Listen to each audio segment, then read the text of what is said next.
Ladies and gentlemen, dear Commissioner, dear General Secretary, zuerst einmal möchte ich... Well, first of all, I'd like to extend a warm word of thanks to all of you, the Commissioner and all the other colleagues. I'd like to thank all of you for holding this Innovation Convention.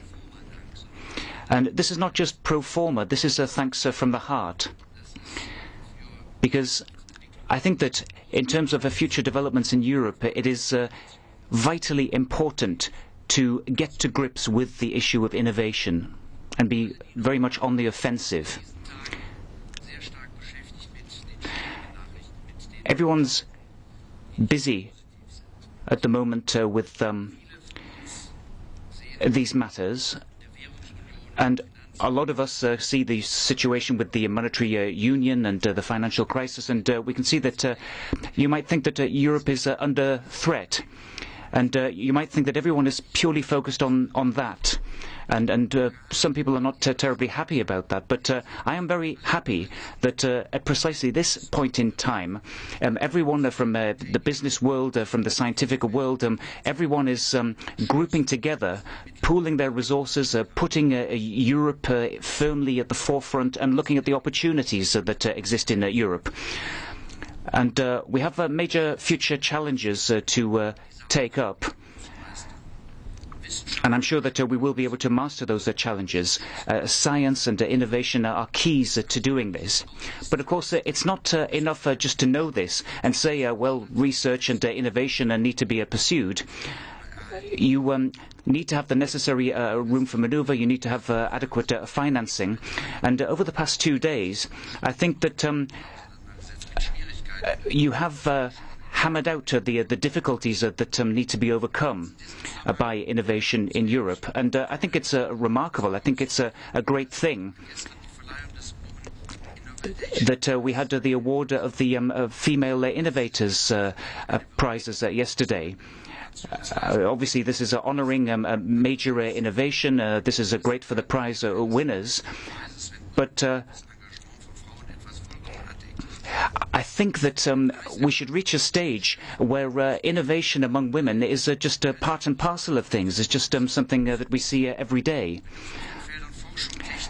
In the area of research and technology, we should leave no one on the sidelines. We should discard no one, women or anyone else.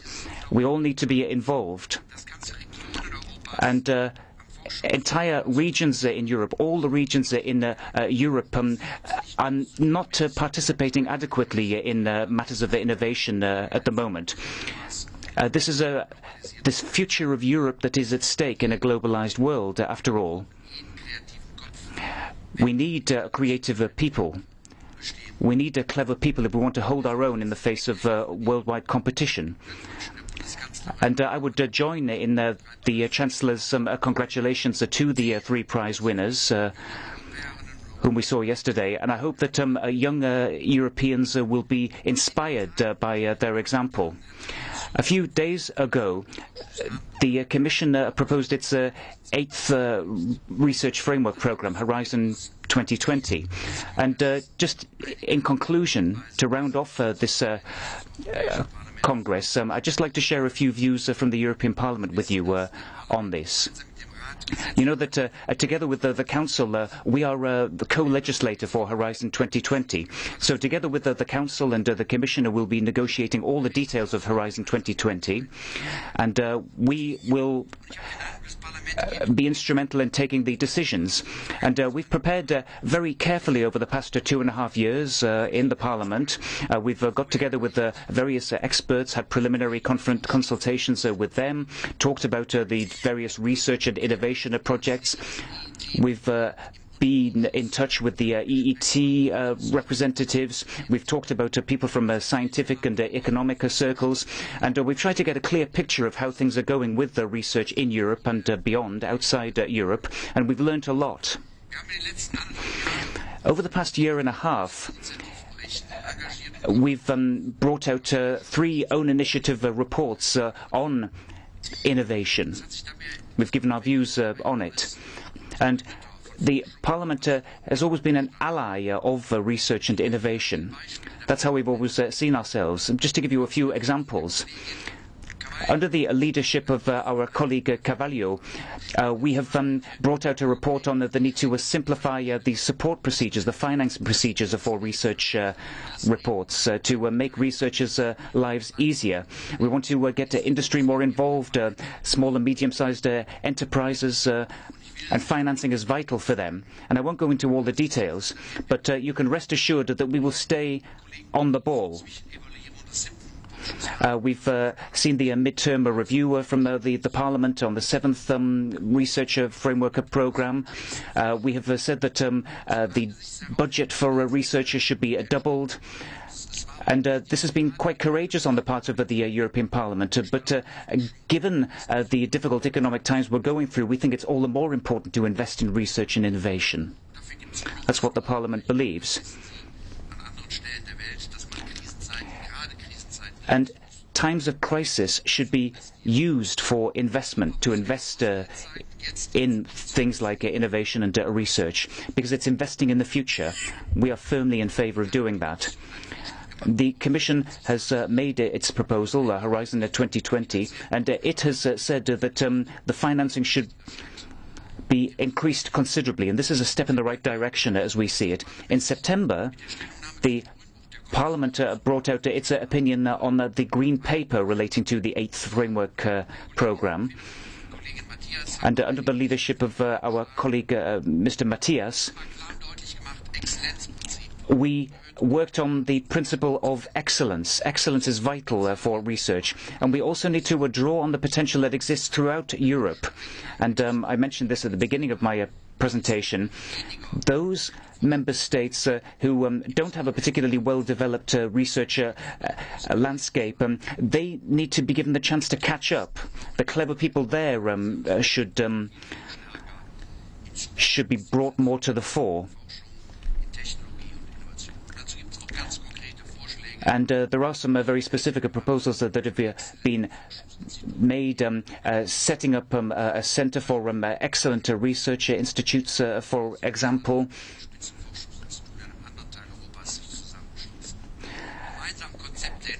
We need to develop joint concepts. We need to set up more joint institutes, and everything should be guided by the principle of excellence.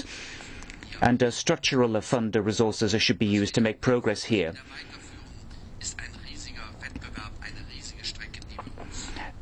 We have a long road ahead of us in terms of boosting our competitive position. And I think that everybody has to commit themselves even more intensively than they have up until now.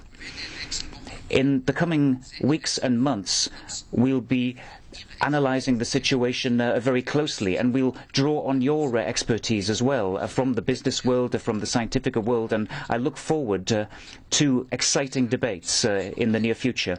And just in conclusion, just having heard the last contribution, acceptance of technology is something that has played a major role in the course of this conference. This morning, for example, we heard about nanomaterials and the safety of nanomaterials.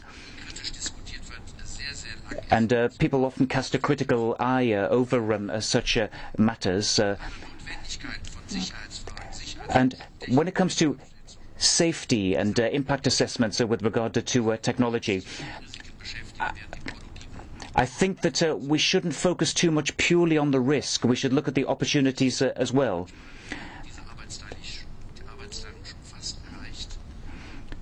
We need to strike the right balance between the risks and the opportunities.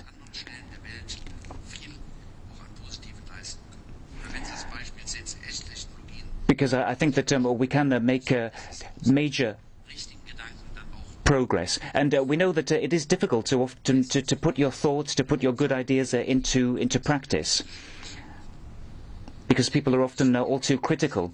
I think that in Europe, and this goes far beyond research policy and science policy, economic policy, I think that more and more often we have to ask ourselves, not what we don't want, but what we do want, and how we can achieve these things. How we are going to earn our money in the future. How can we work to give as good a life as possible to our children and our children's children? And I think that we have to be courageous. We have to be willing to take risks. We have to trust others. We have to develop skills, people's abilities, and not worry constantly about what might go wrong. And I think that this Congress has made a huge contribution to that positive thinking, that process, to make the most of the potential that we have. So thank you very much for participating. Thank you for making such excellent contributions. This is a major step in the right direction, but we still have a long road ahead of us. We still have much to achieve. We want to have a strong competitive position in the world, and in order to achieve that, we have to be willing to do more. And I think that we can achieve great things. We just have to get down to work and do it. Thank you.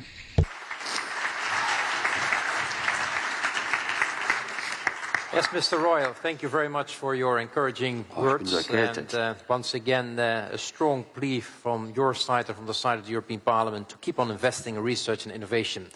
Well, ladies and gentlemen, we are really now at the end of our Innovation Convention. It was a fantastic 2 days with first-class speakers, excellent moderators, lively discussions, and even some music, thanks to Don.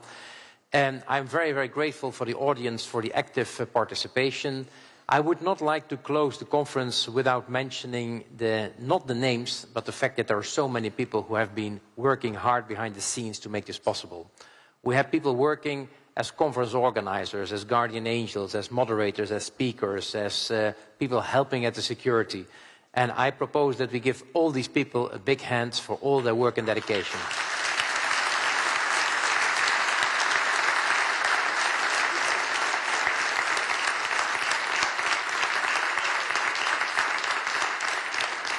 So thank you once again, and I wish you all a safe journey home, and see you hopefully in 2 years when we have the Innovation Convention 2013. Thank you very much.